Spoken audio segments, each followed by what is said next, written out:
Morning mga idol. Kain tayo mga idol. Ang ulam ko idol ay okoy idol. Yung mga maliliit na hipon idol na ginisa.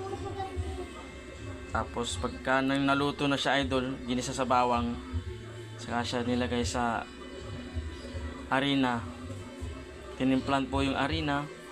Saka siya nilagay yung nilutong hipon na maliliit idol. Kaya naging okoy po siya idol.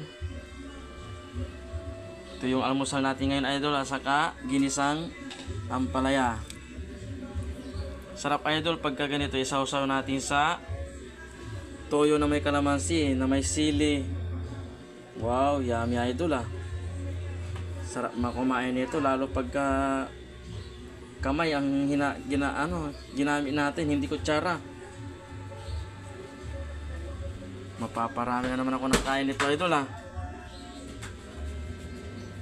Wow, yummy.